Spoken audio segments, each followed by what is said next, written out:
Hi, so it's 11:30 p.m. on a Tuesday and I feel like making fun of John Crowley.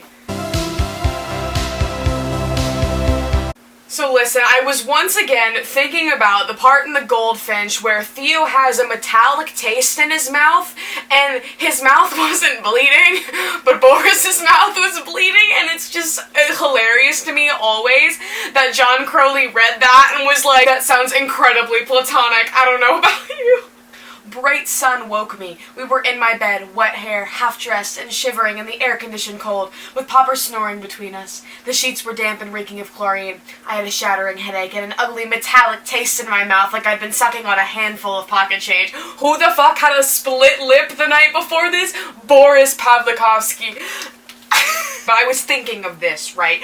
And just, I take great pride in the fact that I am objectively more intelligent than John Crowley. A lot of people ask me and the Goldfinch fandom in general, like, why we hate John Crowley so much, and, like, it's not really, like, a hate, it's just a blatant, like, I feel sorry for you because you're so dumb. So, yeah, okay. Alright, so he looks like this. Off the bat, he just looks like a douchebag. So I feel like it's completely fair to make this video about him today. Okay, so here's a Tumblr post that has the quote from the interview. I will try to find the exact interview in a second. One thing about the infamous Goldfinch interview that I can't stop thinking about is the harmful and stereotypical way Crowley interpreted and wants to portray on film Theo and Boris's relationship and/or sexualities. Quote, I think it's reductive to say it's a homosexual relationship. It's not quite what she's written. You want to tell that to Donna's face? I would like you to stand in front of Miss Queen Donna Tartt and tell that to her face so she can laugh at you because you look like a fool. You look like a fool, my guy. Okay. He says, what it is you've got these kids who aren't quite formed, who are a bit messy, and there are a lot of drink and drugs. First of all, that's grammatically incorrect for you to say there are a lot of drink and drugs. The correct way to say that would be drinks, plural, or there is a lot of drinking, or whatever. I'm sorry, this man is really gonna, Okay, not only Miss Dollar, I would like you to say that to my face. I would like you to say that to my face, Mr. John Crowley. I would like you to say I would like you to look me in the eye and say this. Because never have I been so disgusted by wow. Okay, so he literally just, like, flat out says that, like, they can't be gay because they drink and do drugs. Like, in theory, like, that's what this says here, right? Like, he's basically just saying that they're confused. I don't think we read the same book, okay? I think we... Did you read the book? Did you, Mr. John Crowley, director of The Goldfinch, did you actually read the book? Because I'm convinced that you maybe fell asleep to the audiobook. I don't think you actually read the book because there is no... I cannot fathom somebody reading The Goldfinch, reading Theo explicitly describe him and Boris's sexual relationship, and for someone to just straight up be like, they sound confused.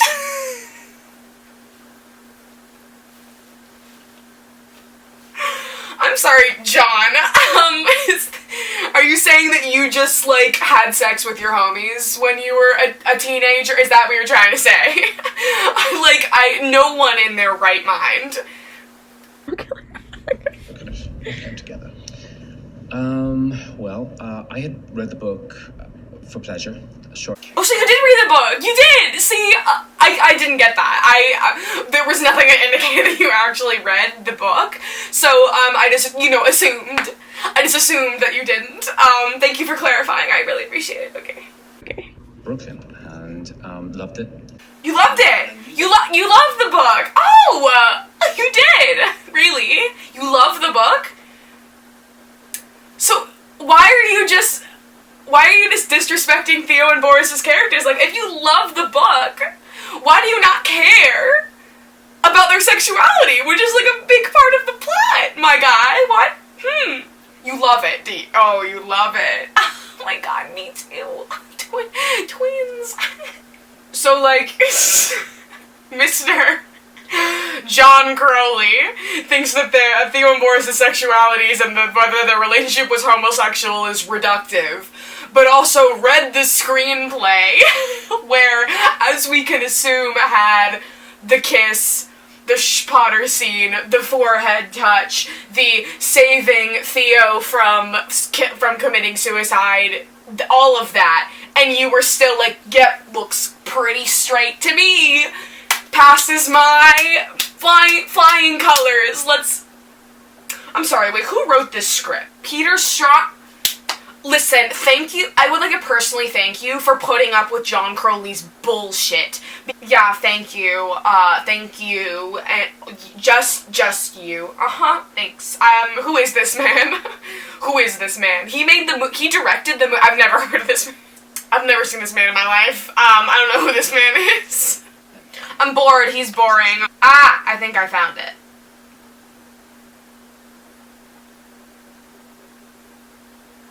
Okay, I'm sorry, hold up, something caught me by surprise. For anyone not familiar with the story, a short synopsis is pretty much impossible.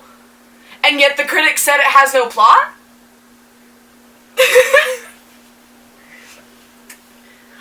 I'm sorry, where, the critics who said it had no plot, where are you? Because apparently, it's pretty much impossible to do a short synopsis. Okay. Great. Okay, wait, who wrote this article? Wait, who wrote this? Okay, I would like to personally thank you. Expect a handwritten note on your doorstep in 3 business days, because hold the fuck up, look at this. The dishonest moment clouds his life as he falls in and out of love.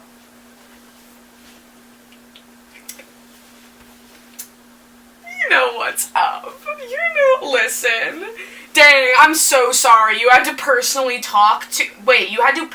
interview John Crowley. I forgot his name for a second. You had to personally sit in the same room as John Crowley, straight up telling you, where the fuck is it? It's on his moment clouds his life. He falls in and out of love, gets embroiled in the world of antiques fraud, becomes addicted to drugs, and perhaps most importantly, befriends a young tearaway called Boris, played as an adult in the movie by Doug Kirkstar and Ira Bernard, and a child by Stranger Things, Finn Wolfhard. I'm sorry. Stephen King's It's Finn Wolfhard. Okay. In fact, it's this relationship which has caused some of the most fervent discussions amongst fans, some of whom argue the wait, I'm sorry, I'm gonna have to take that back. I'm gonna have to throw that thank you note in the trash. Wait a minute, who argue the where's the argument? I'm sorry, nobody is arguing against it except for John Crowley. That's why I'm making this video, because nobody is as stupid as this man sitting here and saying, I think it's reductive to say it's a homosexual relationship. It's not quite what she's written. Tell that to her face. I'm gonna cry. Who the fuck is arguing? Who is arguing? Please tell me. Because if there are other people that are somehow arguing against the fact that Boris and Theo had a sexual connection, what kind of fucking question is that? They had sex. Sir, can I call you sir? They had sex in the book. I don't know what didn't click for you, but you missed a good 10 pages because, okay, anyway, literally, Crowley is clear where the film version stands.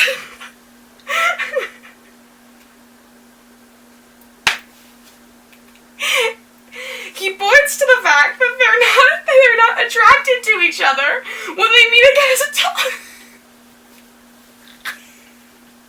I have to laugh. I'm sorry. Tell that to, I don't even want to say his name, Ansel and Anirin, and the scene where they're in the bar, conversational Russian. It made me think of you. The eye.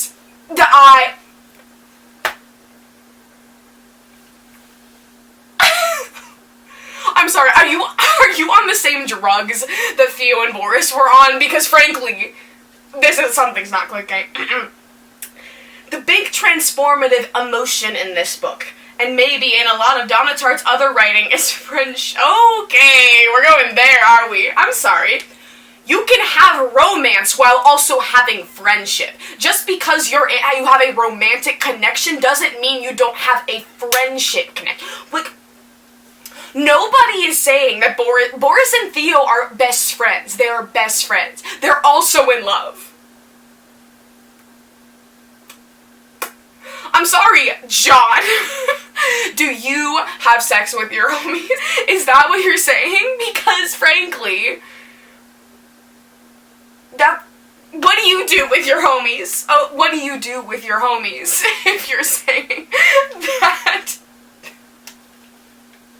Like, I have to laugh. Okay, he continues.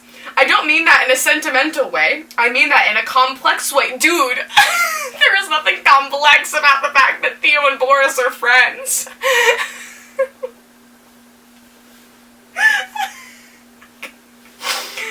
Oh, and then this is what really, I'm gonna punch a wall. I think it's a mistake to confuse that with a sexual element. They had sex! What do you mean? What sexual element? Like, dude, what do you mean? This is not like lingering looks. This is like, no, they fucked. I don't...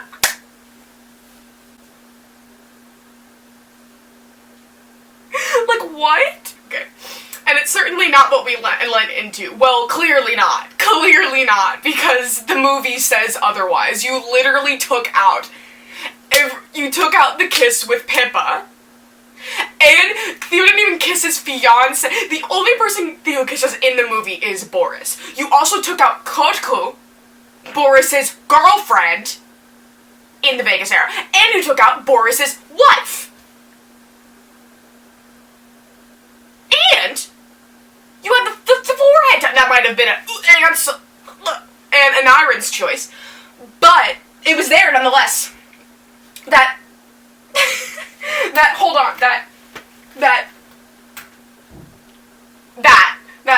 Oh wait, it was a whole, like...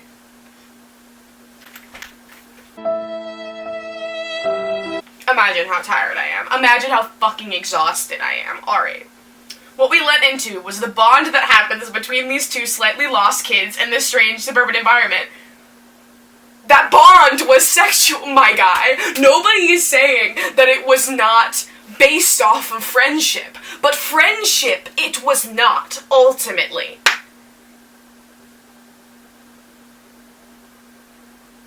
The bond that happens... Yo, homie, they kissed. You kept that in the movie. You kept it in the movie. Right after that happens in the book, Theo says that he loved him. What? Is that what you and your homies do? Do you just kiss and say... Okay. The bond that happens between these two slightly... Also, slightly... Are you sure you read the book? Are you sure?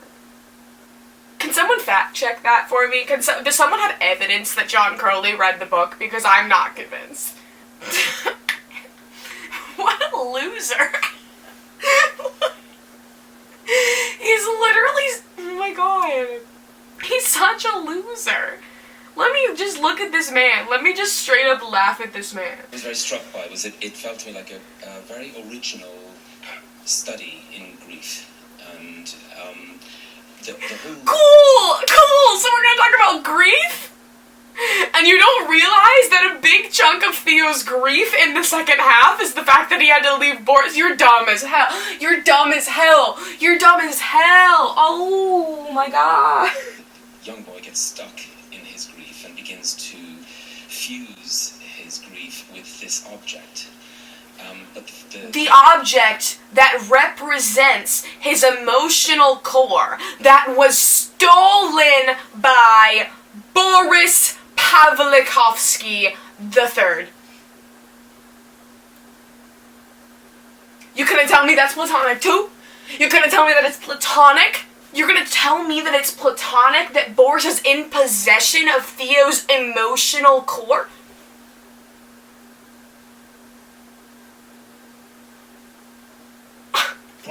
a loser. Isn't up any older. You're a loser straight up. You're a loser. You're a loser. All right. We're done here. I don't want to give this man any more of my time than I've already given him. Feel free to laugh at him in the comments down below. Imagine how tired I am. Comment, like, and subscribe. Press the notification bell because I don't have an uploading schedule, but I've been posting, like, every day. Follow me on Instagram and TikTok at edward.spaghedward. Links in the description of ways you can help with Black Lives Matter, as well as links to my merch. I have had, like, a lot of new merch recently, and I realized that I, like, don't talk about it on my channel. I just, like, post pictures on my Instagram. So, wow. Alina merch, fanny packs, face masks, $1 of each of the face mask scales is being donated to COVID-related causes. So, woo. This has been a really great dinner. John Crowley's a loser. Thanks for coming over.